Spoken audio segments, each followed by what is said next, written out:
Once upon a time, everything started.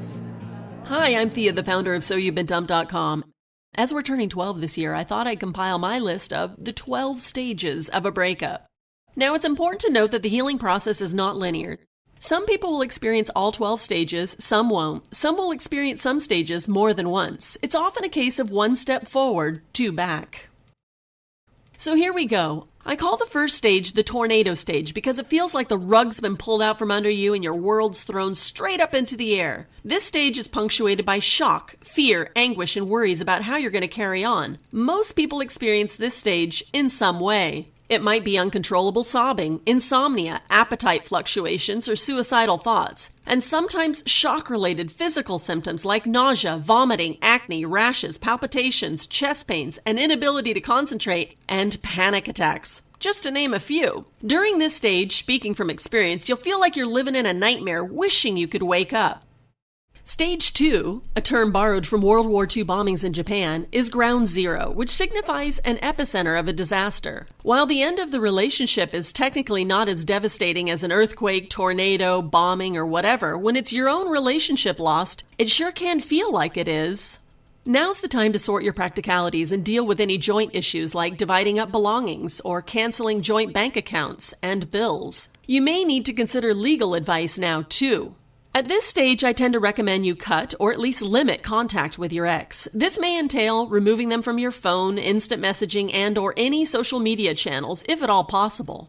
Ground zero is a sort of the calm after the storm, dealing with the practicalities, clearing the slate, and considering your all-important question, what next? Stage 3 is avoidance, or what I like to call the floating down that river in Africa stage. It's when you avoid certain people, places, music, TV shows, and things. Avoidance is a common reaction to being dumped, and in the early stages can be good and maybe even necessary to come to terms with the loss. To avoid dealing with the pain, you might distract yourself with work, with substances, illegal or otherwise, by desperately scouring online dating sites, or try to relocate your life to escape the pain. Avoiding pain isn't always a bad thing, but I'd encourage you to embrace and face rather than run away from the experience. Because if you don't, it's likely that after a period of suppressing it all, things will rise up and bite you in the ass, usually at the most inopportune moment. Stage 4 is what I call the sense-making stage, or the why questioning everything phase. Regardless of the way the relationship ended, most dumpies are plagued with questions like, what did I do to deserve this? Was our whole relationship a lie? How could my ex just fall out of love overnight? If there's someone else involved, you might be asking, what's he or she got that I haven't? Other questions might pertain to your future. Will I ever meet anyone as good as my ex? Will I ever have sex or another relationship again? But the real killers underneath it all are, what's wrong with me and am I not good enough?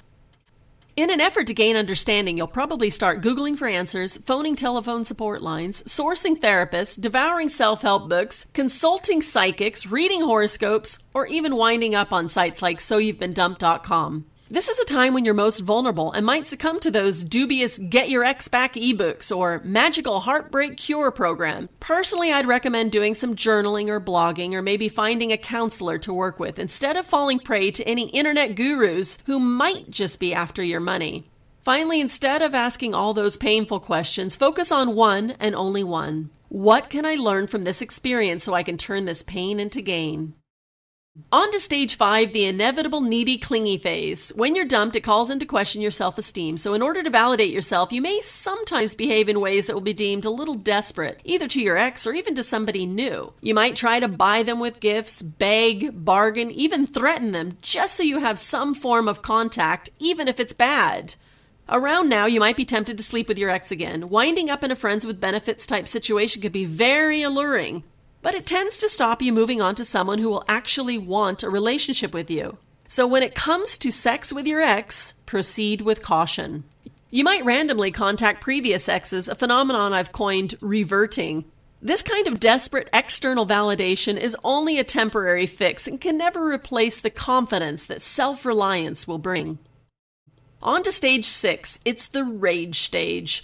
Most people will experience it at some point. When it comes, it can take over at any moment and truly knock you for six. This anger and unfairness of it all might be directed inwards at yourself, or could be towards your ex, your replacement, family, God, even the world. Sometimes the anger will be justified and sometimes it won't. I've found that anger is a wily emotion, and often what you think you're angry about, you're not. So dig deep. Feel, deal, and heal from it. In order to move on in a healthy manner, we have to forgive. Forgiving is not condoning. It's something we do for ourselves, not anyone else. Remember to live well, as George Herbert famously said, as it's the best revenge.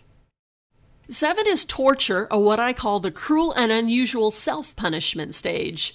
After the initial early days, weeks, or months, dumpies who remain in anguish are usually that way due to their own habitual thoughts.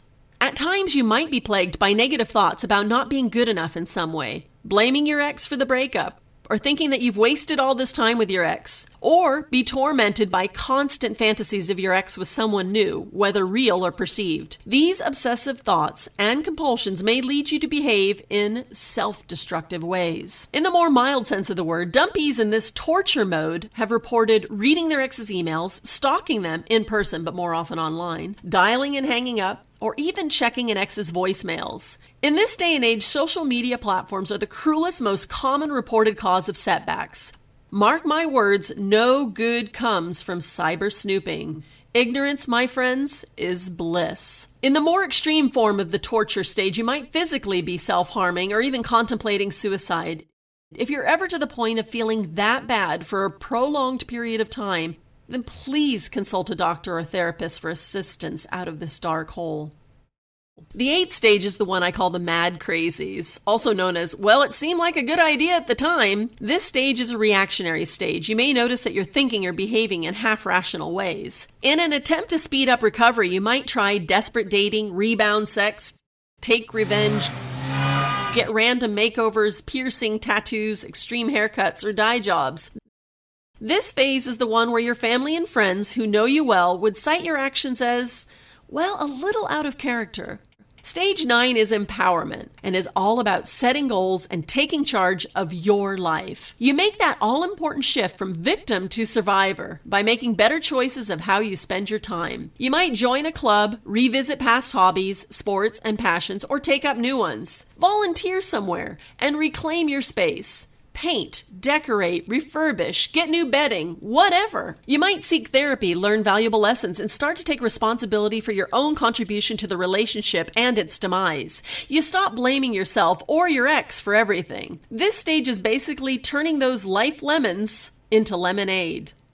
Following on nicely from empowerment is number 10, the optimistic upstage, where you can finally see the light at the end of the tunnel. You're feeling happier, energized, doing all the right things, and exclaiming, I wouldn't even want my ex back if he or she came crawling. In fact, more often than not, the upstage is reached when embarking on a new relationship. You feel so high you wish you could bottle it, to drink it when you hit 11, the dreaded downstage. Oh boy, this one is disappointing. It makes you feel like you're back to square one just when you thought you were doing so well. You're bound to experience the odd setback and slip along the way. By definition, setbacks can be about anything, such as something not going your way, or often due to bumping into an ex or someone who knows them and hearing some sort of news about their life that affects you quite emotionally.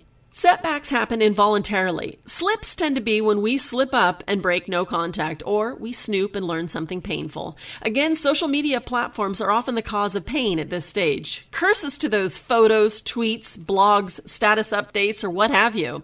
During the down stage, avoid comparing your life to your exes in any way. Work on vanquishing the negative self-talk, use affirmations, question your thoughts, and listen to or read books from inspirational speakers. Ask yourself if the thoughts you're thinking and the things you're doing are building yourself up or beating yourself up. Really, there are only two great things about the down stage. One, it's often in our darkest moments we grow and heal the most. And two, is that just like everything else, it passes. Again, the healing process is not linear. You may find that you move backwards and forwards through these stages or experience several concurrently. But eventually, if you set this as your goal, you too will reach the 12th and most fabulous final Phoenix stage. You will be rising from the ashes, a new you, feeling better, stronger, wiser than ever before. That horrible pain is now a distant memory. You are able to use all these experiences as a foundation to a happier, more healthy life. At this stage, you may even be able to be friends with your ex again, if you actually want to. Congrats if you've made it this far. If you haven't made it here yet, then you have it to look forward to, so make it be your top goal. My primary motive for doing So You've Been Dumped and this video was to help people who are going through a painful time, to offer a bit of guidance and hopefully some hope as well. After 12 years of running this site, I've come to believe that breakups tend to work out for the highest good of all concerned, eventually. As it is said that in every misfortune, the seed of good fortune is found. So every day, find a way to look for the good in your life. Be grateful for it. And hold on to the belief that, to borrow from Van Morrison, the best is yet to come. Until next time, I'm Thea, saying see ya.